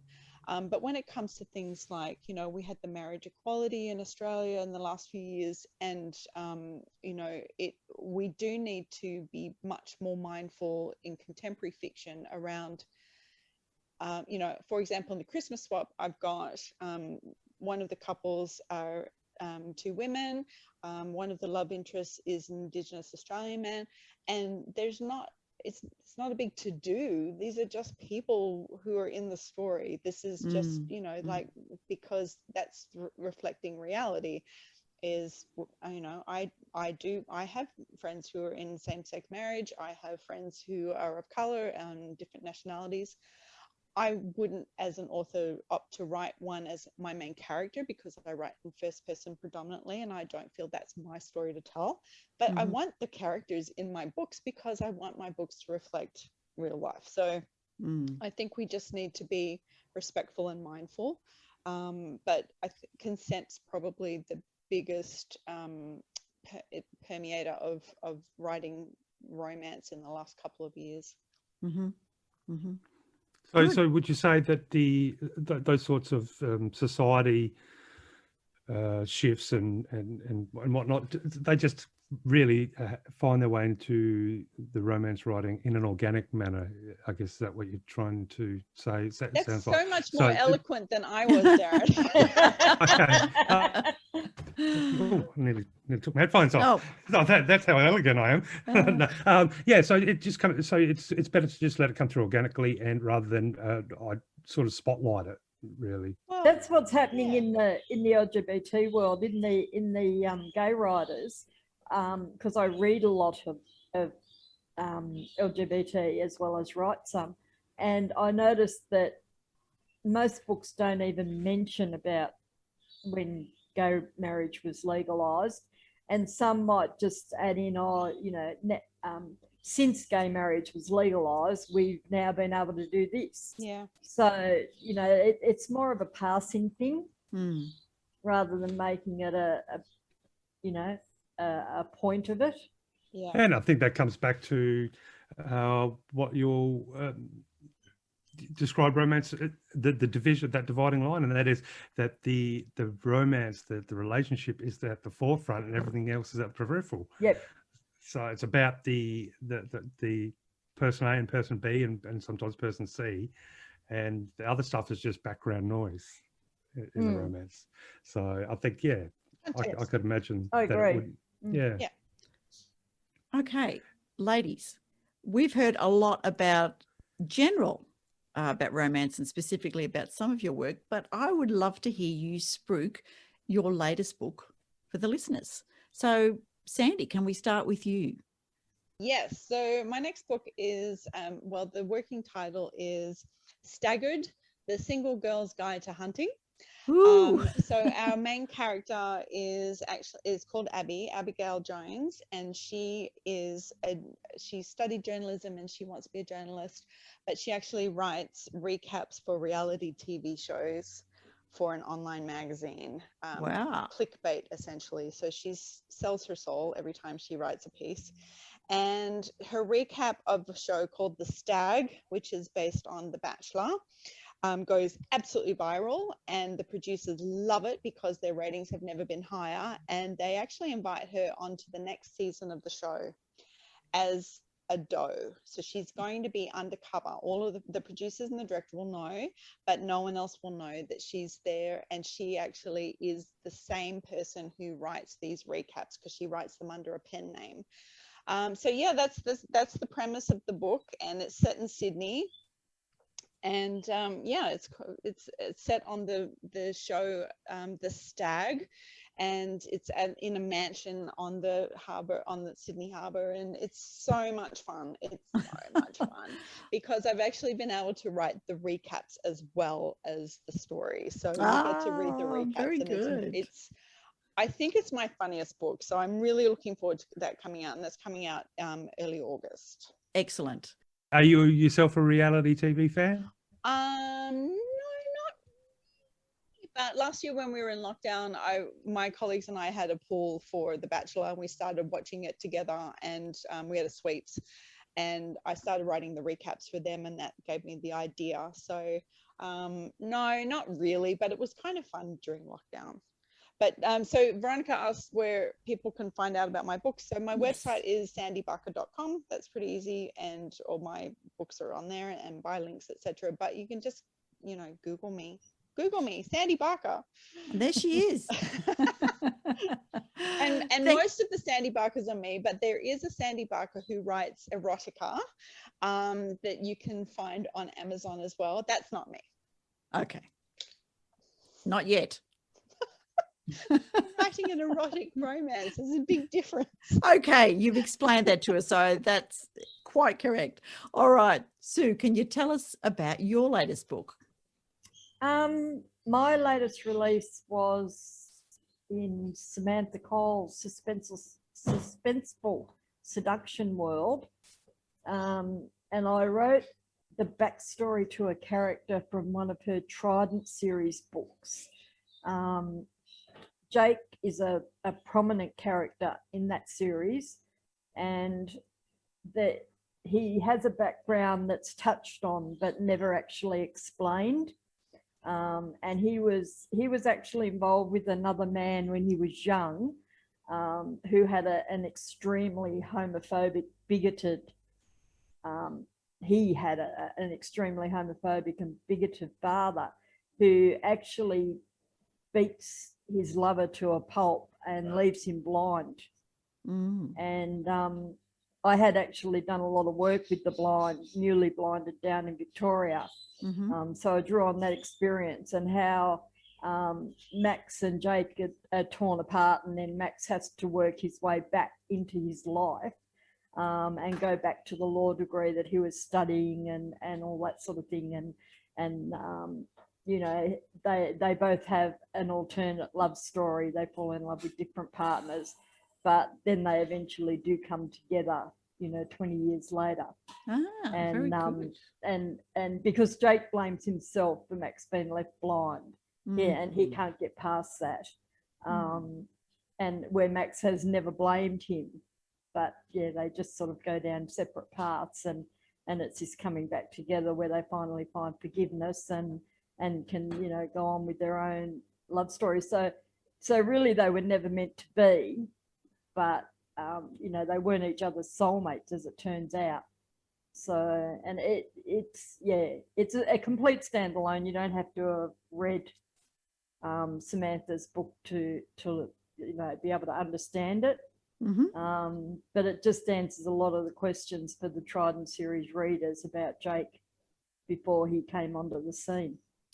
Very good. Very good. So where's the best spot for people to find your stories? At my website, which is susanhorsnellromanceauthor.com. And they're all there, from my children's books to my suite to my contemporary to my LGBT, the whole lot. So, excellent. And a new release coming up on the 19th. So, yep. Very good. All right. It's all happening.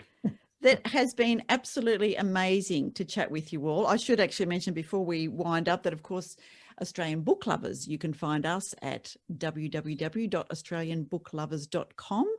We are on Twitter at Australian Books, and on Facebook and Instagram, you'll see Bobby the Cat giving the pick of the day at Australian Book Lovers. Both the books that both these ladies have written are on the website, as is Claire's The Stars in the Night. If you want great Australian reads, please drop into australianbooklovers.com and pick something from the fabulous list that is there. So thank you so much, Sandy, for putting the idea in my mind. And thank you, Sue, for jumping in and sharing your experience as well. And in absentia, I'll say that thank you to Claire. And her website, where you can jump on and find her books, is, as I mentioned earlier, Clare, Clare Rhoden, RHODEN.com. Thank you. Thanks for having us. Really grateful. Thanks a lot. Thanks so much, Darren. Thank you, Veronica. It's been a pleasure being here. Bye for now. Bye. And thank you so much from me as well to Veronica and Darren for this wonderful, exciting discussion, inviting me onto it. If you'd like to hear more about my Harry and Nora and how they navigate the perils of World War I and the difficulties of living in South Australia, please check out my book, The Stars in the Night, on the Australian Book Lovers website. Till next time, thank you so much. Bye. And just when you thought we were done, we are back because, Darren, we forgot to do the tagline. Yes, and I've just come back from time to fix all those bad tagline attempts that I've made. Where have I gone forward in time? Oh, it's hard to tell with podcasts, but we're here right now. And this is Lucky 7, so let's see if we can get it synchronized. Are you ready? I am ready. Who's going to count in this time? You count us in. I'll count us in. Okay. Here we go. Podcast, party panel, number 7, end tagline attempts. Here we go. 1, 2, 3, 4. And remember. Oh, Look, once more. 1, 2, 3, 4. And remember, read more Aussie books. See you next episode, everybody. Take care. Bye for now. Let's meet again when magic happens.